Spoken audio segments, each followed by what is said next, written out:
let's say you're in a room with like 20 other people. There's a cake in the middle of the room, and you guys are just each handed up a piece of cake, and you're instructed, don't eat until everybody gets their plate, right? You guys are supposed to eat at the same time, right? Last person gets the cake, and you guys all take a bite at the same time. And your first reaction is, yo, this cake is fucking, this cake is fucking busting in my fucking mouth right now, from my mouth to my throat to my tum tum. You know what I'm saying? Like, it's just a great fucking experience. You're just sitting here and you're indulging. It's like the vanilla goes good with the lemon or whatever fucking fruit they put in it, and it just all comes together so beautifully. Um, the frosting is perfectly not too sweet or whatever. Right, it's just it tastes perfect. You're eating this, you're like, oh, this is fucking delicious. And you look around the room to gauge everybody's reaction. Everybody, everybody's, for the most part, everybody's like, yo, like they look like they're enjoying it. Like they looking at this cake like, yo, this shit's good, or like some audible like, or like, people smiling and shit. It's just it's a room. This room is just fucking vibrant with fucking joy and fucking happiness. Then there's one guy fucking speaks up. This one fucking guy, right, opens his fucking mouth, right. He says, and I'd rather sit on a sidewalk and eat a bucket of shit with a biscuit than fucking eat this cake. This fucking cake is the worst cake that I've ever fucking had. Now the whole room goes silent, right? The next guy, yeah, I wasn't really a big fan of this cake. Then the next guy, right? Right, and you see, right? I don't know, it gets to the point where the next guy that speaks is the guy that was sitting really, like, he was really sitting next to you, really fucking with this cake. He was eating this shit, and everybody turns to him. He's like, "What you think about the cake?" And he sits there. He goes, "Well, truthfully, I'd rather sit on a sidewalk and eat a bucket of shit with a biscuit than eat this fucking cake." And you look over, you're like, "Bro, I thought you liked this cake." And he's like, "Nah, not really, not really." And they ask you, what's your answer gonna be? Now let me just tell you, they all got guns in their fucking in their holsters, right? Every single one of them, right? What is your answer gonna be? Now, I'll let you sit on that, because this, it's a scenario that I'm seeing right now, as we live and breathe right now. Slayer, uh, you know, producer, rapper, um, he's a little, he's under, he's in the transitory period of like underground moving to mainstream. You know what I'm saying? He started popping off, last year or so, and so he releases this song, right, a couple days ago.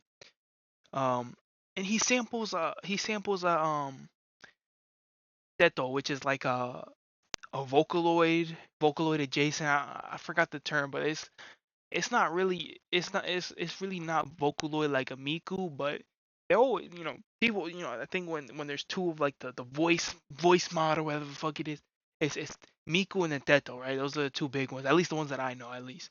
They're big enough that someone that's not tapped knows about the both of them. But he releases this song, and I didn't. Granted, I haven't heard anything about it, right? Like, I mean, it's the day that it released, and I'm just scrolling on the internet, and some dude, I don't know what exactly he said, but he's basically calling this shit trash. I think he said something along the lines of like, "Oh yeah, this is definitely the type of rap that the white people gonna love."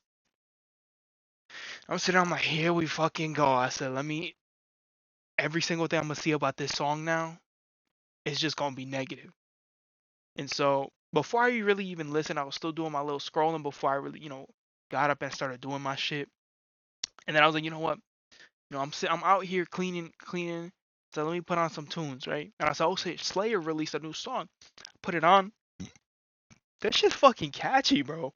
The beat is nice, and like, and jumpy, and like, granted, I'm not a fucking music critic.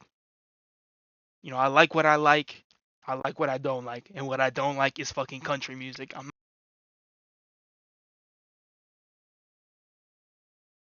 Now I went on this rant, but all I'm saying is I love all music except for country, bro. But one of these days I'm gonna sit down, I'm gonna listen to some country, and we're gonna see you know if I'm fucking with this shit. But I tend to think that hold on, what was the original point I was making? Okay, so we are so far detached from the original topic after that fucking rant that I went on. But my original statement was like that's that new Slayer song, right? I was listening to it. I'm like, okay, the beat jumping. He came on, he flowing. He came in like this shit. This shit hit me, bro. He came. He said, "Hit it in him all, hit another wall." And I'm like, hold on, okay. I said, like the lyrics are nothing too crazy, but it gets me jumping, gets me shaking some ass. You know what I'm saying? It's catchy as fuck, bro. Like, it's the type of music that you would see at the end of like how I imagine the Mario movie would like the credits would be because I never watched it. I saw the trailer for it and I saw that that shit wasn't even Mario. It was just fucking Chris Pratt wearing fucking Mario skin, bro. You got Mario coming in saying, "Hey, it's a me, Mario. I'm supposed to be Italian, but I'm an American." I really wish they would have picked up some, I don't know, some fuck at least like a New York Italian or something, from fucking Instagram Reels talking about some. If you come to me ma's house, huh? And she tells you to eat, you better fucking eat, huh? Or like, shit, man, anything with a fucking accent, really. Anything other than just like just Chris Pratt. You know what I'm saying? Fuck shit, like pick up a fucking Dominican, fresh off the boat. You know what I'm saying? Ay, mamá bicha, que lo que, mamá güey. You know what I'm saying, right? This is fucking anything, bro. But like I imagine, I imagine like the Mario credits, and if they didn't do this, they fucking fumbled, right? I just imagine, Mario and the gang, the credits are rolling, and they're running along a 2D like linear platform like the original game, just jumping up, hitting blocks and shit, and shooting fireballs, and you know what I'm saying, and it'll have this shit in the background, cause it's like, yo, I mean, it's really like this. The vibe that this song gives me is not too different than that Lil Uzi song at the end of Detective Pikachu that everybody was fine. Yo, people were fucking scratching at the fucking neck, fucking like yo, release this fucking song to stream because it was only on YouTube. But I think it still is only on YouTube. And that shit was jumping. Like that shit had the fucking the theater jumping when that shit played in the credits, bro. And I'm getting the same vibe from this shit. I don't give a fuck, bro. I'll sit here. I'll fucking shake my ass to this shit. This shit fucking catchy, bro. You know what I'm saying? That shit fucking catchy, bro. But you see, back to the original analogy, right? You in this room, and everybody's asking, yo, what you think about this cake that we all fucking hated, right? And they all got guns and knives and shit. The whole room's looking at you.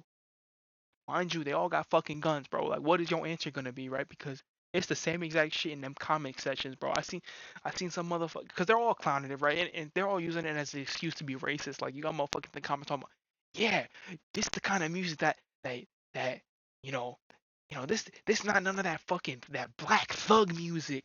This real cultured music. You know what I'm saying? It's like people obviously it's a joke, but it's when once it starts getting into racism, it's like really not a joke. It just looks like you just finding an excuse, and you found an excuse to be racist. You can sit here and talk about, oh man, all these fucking all these blacks in their thug music, and then this one comes in with real Vocaloid. Yeah, that's the kind of music that we need, right? But aside from that, right, that's that's a topic that I don't even want to get into, bro. It's motherfuckers love being sneak racist, bro. But that's a topic that's been that ain't nothing new, bro. This just kind of just brought it up, and we can all make fun. It's a funny joke, but right, it's fucking racist. But you'll have someone in the amidst all those racist comments, right? You'll have someone be like, you'll have some actual discourse like, yo, this, all jokes aside, man, this some hot garbage. And then you scroll a couple bit, right? You have to scroll a lot before you see someone. I don't know what all the hubbub's about. I thought it was actually pretty good. I thought it was a pretty fun song, and the beat's catchy. The bars are kind of, you know, he's flowing. The bars are kind of nice. And then the whole comment section is gonna be just a bunch of reaction images looking at you like you would have spawned a Satan, like you just said, like that you would rather fucking bomb a fucking orphanage than fucking eat a cheesecake or some shit. They all look at you like you're the fucking weirdo, bruh. Granted, you are technically, you're the odd man out for, having a fucking opinion. God for say, But like that original video that I saw, that's like, yo, this new Slayer song, man, this shit's some trash, bro. And it's like, once that shit goes, bro, it's like how they was talking about like, oh man, I can't wait for Fantano to upload this album review so that I can form an opinion. It's really that, but like not ironic, right? These people are genuinely like absorbing all the discourse on the internet and forming their opinion, right? Because I think shit. I don't give a fuck. I'll put that shit on the playlist. It's a catchy tune, bro. Like it's not the perfect, it's not like Kendrick Lamar fucking levels of deep talking about like it's not like this song isn't. Nobody's gonna make a fucking analysis video on this shit talking about this song is actually Slayer talking about the deep intricacies of a woman you know getting abused and fucking this is her story about how she overcame, right? It's not it's but this shit will really get me jumping, really have me fucking clapping my fucking cheeks, you know what I'm saying? It's catchy, it's going on the playlist. But like if you talking about some I don't have a problem with this. You can even just say the most like this can you can even just be the biggest fucking fence and be like, I don't really have a problem with the song. It's not my cup of tea. And people are gonna be like, people in the comments gonna be fucking, nah, bro, this shit trash. You should have an opinion because this shit is trash. That's my opinion that I got from that guy's opinion that he got from this guy's opinion. And I think everybody's afraid to be themselves, and being themselves means being a normie. Because let's say you did like this song, now you a normie, bro. Now you're a quote unquote burger. That's what the kids like calling you now, right? Oh, you a burger? You listen to burger music? It's essentially, you're a fucking normie, and everybody's afraid, so everybody jumps on the fucking bandwagon. And that's just the state. That's just. I feel like on the internet, people were at least, back in the day, people were at least a little more open with themselves, and TikTok comes in, and you have an opinion, you're getting bombarded by a bunch of 13-year-olds with reaction images, um, making you seem like you're the fucking crazy one for stating your opinion that's yours. Um, but yeah, man, you should be afraid to be yourself on the internet because there will be a guy that you know, replies with a funny reaction image or shit. They might even, they might even, send you your own fucking address. God forbid you have a fucking opinion. But yeah, that's me out.